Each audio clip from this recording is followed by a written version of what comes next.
سامعین خوش آمدید۔ آج ہم ایک بہت ہی پرانی مشہور یونانی کہانی کا تفصیلی جائزہ لے رہے ہیں۔ جی یہ کہانی ہے پرومیتھیس کی اور اس آگ کی جو اس نے انسانوں کو دی۔ جی ایک ایسی کہانی جو صدیوں سے سنائی جا رہی ہے۔ بالکل، ہمارے پاس اس موضوع پر ایک تحریر ہے جو اس پوری داستان کو بیان کرتی ہے، تو ہم اسی تحریر کی بنیاد پر دیکھیں گے کہ یہ قصہ کیسے شروع ہوا، پرومیتھیس کون تھا، اس نے ایسا کیوں کیا اور پھر اس کے نتائج کیا نکلے۔ صحیح۔ ہمارا مقصد صرف کہانی سنانا نہیں بلکہ تھوڑا گہرائی میں جانا ہے، سمجھنا ہے کہ تحریر کے مطابق پرومیتھیس نے آخر دیوتاؤں کے بادشاہ زیوس کی مخالفت کیوں کی، آگ کیوں چرائی۔ اور اس کے پیچھے کیا سوچ تھی، کیا جذبہ تھا؟ ہاں، تو آئیے اس دلچسپ داستان کو کھولتے ہیں۔ تو کہانی کا آغاز ہوتا ہے ایک ایسے وقت میں جب دنیا یوں سمجھیں ابھی نئی تھی، ابھی بن رہی تھی۔ یونانی اساطیر کے مطابق یہ ایک بہت ابتدائی دور تھا۔ اچھا، اور انسانوں کے لیے شاید کوئی سنہرا دور نہیں تھا۔ ٹھیک۔ تحریر بتاتی ہے کہ زمین پر انسان تھے تو صحیح، لیکن ان کی حالت کچھ اچھی نہیں تھی، مطلب کافی قابل رحم تھی۔ قابل رحم کس طرح سے؟ وہ اندھیرے میں رہتے تھے، سردی بہت تھی، اور جو ملتا تھا کچا کھا لیتے تھے۔ تو بس ایک بنیادی سی مشکل زندگی تھی۔ یعنی بالکل قدرت کے رحم و کرم پر، کوئی خاص ہنر، کوئی سہولت نہیں تھی۔ جی بالکل، یہ تو واقعی ایک کٹھن تصویر ہے۔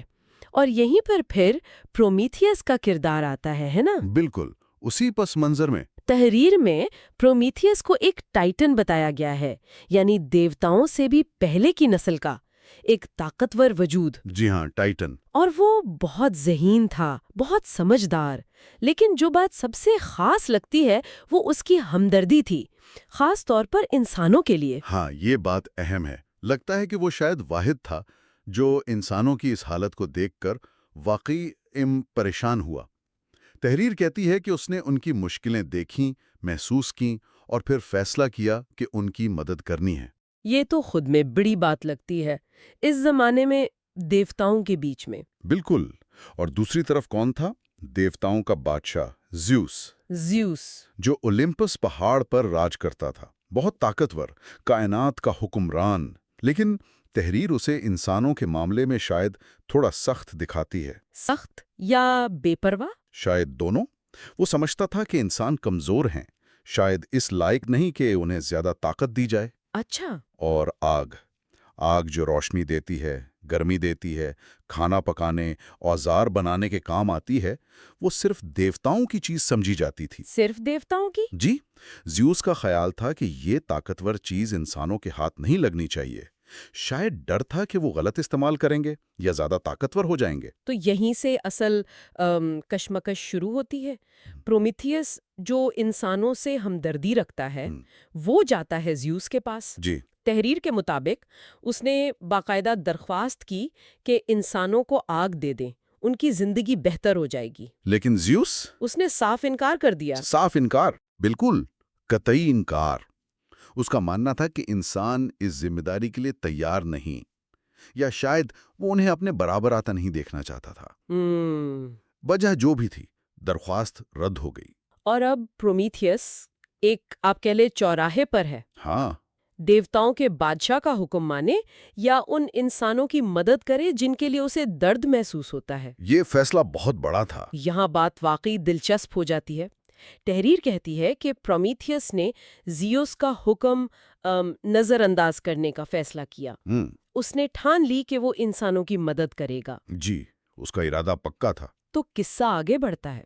ایک رات وہ چپکے سے اولمپس پہاڑ پر گیا، دیوتاؤں کے گھر میں۔ وہاں کہیں دیوتاؤں کی مقدس آگ جل رہی تھی۔ اور اس نے کیا کیا؟ تحریر میں تفصیل ہے کہ اس نے سونف کا ایک لمبا کھوکھلا ڈنٹھل لیا۔ سونف کا ڈنٹھل؟ ہاں، جو اندر سے آہستہ آہستہ سلگ سکتا ہے۔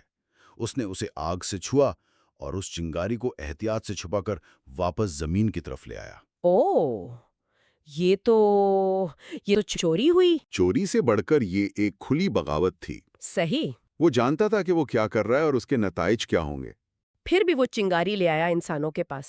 جی ہاں، وہ جلتی چنگاری ڈنٹھل میں چھپائے تیزی سے نیچے اترا اور انسانوں کو دے دی۔ یہ تو واقعی ایک ڈرامائی لمحہ ہے۔ بہت زیادہ۔ اور انسانوں کا کیا رد عمل تھا؟ تحریر کیا بتاتی ہے؟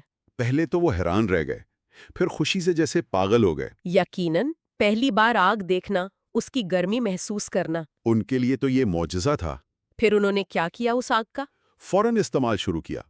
اپنے غار، جھونپڑیاں گرم کیں، جانوروں کو ڈرا کر بھگایا، رات کو روشنی کی۔ اور کھانا پکانا؟ ہاں، سب سے اہم، کھانا پکانا شروع کیا۔ یہ تو زندگی بدل دینے والی بات تھی۔ بالکل، اور پھر انہیں پتا چلا کہ آگ سے دھات پگھلا کر اوزار ہتھیار بن سکتے ہیں۔ اچھا۔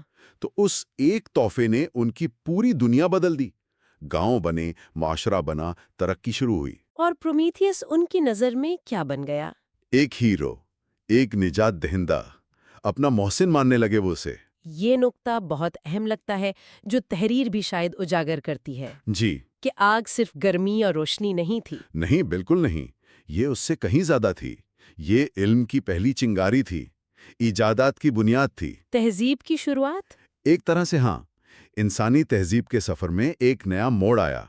انسانوں کو اپنے ماحول پر کچھ کنٹرول ملا۔ وہ صرف جانوروں کی طرح جی نہیں رہے تھے اب۔ صحیح کہا، وہ بقا کی جدوجہد سے آگے بڑھ کر ترقی کا سوچنے لگے۔ یہ ایک امید کی علامت بھی تھی۔ لیکن کہانیاں ختم تو نہیں ہوتی۔ نہیں، بالکل نہیں۔ زیوس، اس کا کیا رد عمل تھا جب اسے پتا چلا کہ اس کا حکم توڑا گیا اور مقدس آگ انسانوں تک پہنچ گئی؟ اس کا غصہ، تحریر کہتی ہے کہ وہ شدید غضبناک ہوا۔ اس کا غصہ آسمان تک پہنچ گیا۔ یقیناً، بادشاہ کا حکم جو ٹالا گیا تھا اور دیوتاؤں کی خاص چیز انسانوں کو دے دی گئی تھی۔ اس نے فوراً انتقام کا فیصلہ کیا۔ کیا کیا اس نے؟ اس نے اپنے کارندے بھیجے، پرومیتھیس کو پکڑوا لیا۔ پکڑوا لیا؟ جی، اور سزا کے لیے اسے بہت دور کفکاز کے اونچے پہاڑوں میں لے جایا گیا۔ کفکاز؟ وہاں کیا تھا؟ وہاں اسے ایک چٹان کے ساتھ بھاری زنجیروں سے جکڑ دیا گیا، ایسی جگہ جہاں کوئی آتا جاتا نہیں تھا، تنہا۔ یہ تو بہت سخت سزا ہے۔ صرف قید؟ نہیں، قید سے بھی بدتر۔ زیوس نے ایک بہت بڑا عقاب بھی مقرر کیا۔ عقاب؟ وہ کیا کرتا تھا؟ وہ ہر روز آتا اور پرومیتھیس کا جگر نوچ کر کھاتا۔ کیا؟ ہر روز؟ ہر روز۔ اور تاریخ کی سب سے ہولناک بات یہ ہے کہ پرومیتھیس کیونکہ ایک لافانی ٹائٹن تھا، تو وہ مرتا نہیں تھا؟ ہاں، اور اس کا جگر ہر رات دوبارہ آ جاتا، تاکہ اگلے دن عقاب پھر آ کر وہی اذیتناک عمل دہرا سکے۔ ایک ناختم ہونے والی وحشت ناک سزا۔ یہ تصور کرنا بھی مشکل ہے، روزانہ ویسی ہی تکلیف، اور یہ جانتے ہوئے کہ یہ کل پھر ہوگی۔ ناقابل بیان اذیت تھی۔ لیکن یہاں پرومیتھیس کے کردار کا ایک اور پہلو سامنے آتا ہے۔ تحریر کیا کہتی ہے؟ تحریر کہتی ہے کہ اس شدید تکلیف کے باوجود اس نے کبھی ہمت نہیں ہاری۔ ہمت نہیں ہاری؟ نہ ہی زیوس سے رحم مانگا، وہ اپنے فیصلے پر قائم رہا۔ یعنی وہ مانتا تھا کہ اس نے صحیح کیا؟ ایسا ہی لگتا ہے، جیسے وہ کہہ رہا ہو کہ جو کیا انسانوں کے لیے کیا، اور وہ صحیح تھا، چاہے قیمت کچھ بھی ہو۔ یہ تو کردار کی بہت مضبوطی ہے۔ بالکل، اس کی اصول پسندی، اس کی ہمدردی، وہ اس کی قیمت ادا کرنے کو تیار تھا۔ یہ صرف جسمانی نہیں، ایک نفسیاتی جنگ بھی تھی جسے وہ بھار نہیں رہا تھا۔ جی۔ تو کیا یہ سزا ہمیشہ چلتی رہی؟ کیا وہ وہیں جکڑا رہا ہمیشہ کے لیے؟ نہیں، ہمیشہ نہیں۔ تحریر کے مطابق یہ اذیت بہت لمبے عرصے تک، شاید صدیوں تک چلی۔ صدیاں؟ ہاں، لیکن پھر یونانی کہانیوں کا ایک اور بڑا ہیرو، ہیراکلیز، ہرکیولس جسے کہتے ہیں؟ جی وہی، وہ اپنے کسی سفر پر اس پہاڑ پر پہنچا۔ اچھا۔ اس نے پرومیتھیس کو اس حال میں دیکھا، اس کی کہانی سنی، اسے اس ٹائٹن کی ہمت اور قربانی کا اندازہ ہوا۔ تو اس نے کیا کیا؟ اس نے اپنا تیر کمان نکالا، پہلے اس عقاب کو مار گرایا جو روز آتا تھا، اچھا کیا۔ اور پھر اپنی زبردست طاقت سے وہ زنجیریں توڑ دیں جن سے پرومیتھیس بندھا تھا۔ تو پرومیتھیس آزاد ہو گیا؟ جی، بالآخر اسے رہائی ملی۔ تو اس کی قربانی بیکار نہیں گئی؟ بالکل نہیں۔ اسے سزا تو ملی، بہت بھاری سزا، لیکن اس کا مقصد پورا ہو گیا۔ انسانوں کو آگ مل چکی تھی، وہ ترقی کر رہے تھے۔ اور پرومیتھیس کی کہانی وہ یونان میں پھر ساری دنیا میں پھیل گئی۔ اسے کیسے یاد رکھا گیا؟ ایک باغی کے طور پر جس نے طاقتور دیوتاؤں کے خلاف جا کر کمزور انسانوں کا ساتھ دیا، ایک محسن کے طور پر۔ اور آگ؟ وہ تو صرف آگ نہیں رہی ہوگی پھر؟ نہیں، بالکل نہیں۔ جیسا تحریر بھی اشارہ کرتی ہے، وقت کے ساتھ وہ علم کی، روشنی کی، انسانی ذہانت اور تخلیق کی علامت بن گئی۔ تہذیب کی علامت۔ جی ہاں، اور پرومیتھیس کا نام خود ہمت، قربانی، علم دوستی اور انسانیت سے محبت کا ایک استعارہ بن گیا۔ ادب میں، آرٹ میں، فلسفے میں اس کی کہانی بار بار دہرائی گئی۔ تو اگر ہم اس پوری داستان کا اس تحریر کی روشنی میں ایک نچوڑ نکالیں، اس کا مرکزی پیغام کیا سمجھا جائے؟ یہ کہانی ہمیں کیا سکھاتی ہے؟ میرے خیال میں کئی پہلو ہیں۔ ایک تو یہ کہ صحیح کام کے لیے، اصولوں پر قائم رہنے کے لیے، دوسروں کی بھلائی کے لیے کبھی کبھی بہت بڑی قیمت دینی پڑتی ہے۔ جیسے پرومیتھیس نے دی۔ بالکل۔ اور دوسرا یہ کہ ایسی قربانی چاہے کتنی ہی تکلیف دہ ہو، وہ ایک دیر پا مثبت تبدیلی لا سکتی ہے۔ اس کے ایک عمل نے تو انسانیت کا رخ ہی بدل دیا۔ جی ہاں، پورا دھارا بدل دیا۔ اور شاید یہ بھی کہ علم اور وسائل جو طاقت دیتے ہیں ان تک رسائی کتنی اہم ہے۔ ہاں، یہ بھی، اور یہ کہ طاقتور قوتیں اکثر انہیں محدود رکھنا چاہتی ہیں۔ پرومیتھیس نے وہ اجارہ داری توڑی۔ تو یہ علم کی طاقت اور اس کی منصفانہ تقسیم کی اہمیت پر بھی بات کرتی ہے۔ بالکل۔ یہ سوال اٹھاتی ہے کہ کیا علم یا وسائل صرف چند لوگوں تک رہنے چاہیے یا سب تک پہنچنے چاہیے؟ تو خلاصہ یہ ہوا کہ آج ہم نے پرومیتھیس کی کہانی کا جائزہ لیا۔ وہ ٹائٹن جس نے دیوتاؤں کے بادشاہ زیوس کی مرضی کے خلاف جا کر انسانوں کو آگ کا تحفہ دیا، جس کی اسے ناقابل بیان سزا ملی۔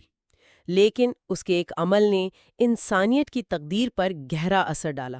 بلا شبہ یہ ہمدردی، اصول پسندی، قربانی اور علم و ترقی کی ایک لازوال داستان ہے۔ یہ سوچنے پر مجبور کرتی ہے کہ ایک فرد کا قدم میں کتنا بڑا فرق لا سکتا ہے۔ جی بالکل۔ اور آخر میں سامعین کے لیے ایک نکتہ چھوڑ جاتے ہیں جس پر وہ خود سوچ سکتے ہیں۔ پرومیتھیس کی کہانی ہمیں یہ سوچنے پر مجبور کرتی ہے کہ آج کے دور میں آگ کیا ہے؟ وہ کون سا علم ہے، کون سی ٹیکنالوجی ہے، کون سے وسائل ہیں جو معاشرے میں ویسی ہی بنیادی تبدیلی لا سکتے ہیں جیسی آگ لائی تھی؟ اچھا سوال ہے۔ اور ان جدید آگوں تک سب کی منصفانہ رسائی کے لیے آج کس قسم کی جدوجہد، کس قسم کی پرومیتھین کوششوں یا قربانیوں کی ضرورت ہے؟ یہ واقعی غور طلب بات ہے۔ اس تفصیلی گفتگو میں ہمارے ساتھ شامل ہونے کا بہت شکریہ۔ آئندہ ملاقات تک۔ شکریہ۔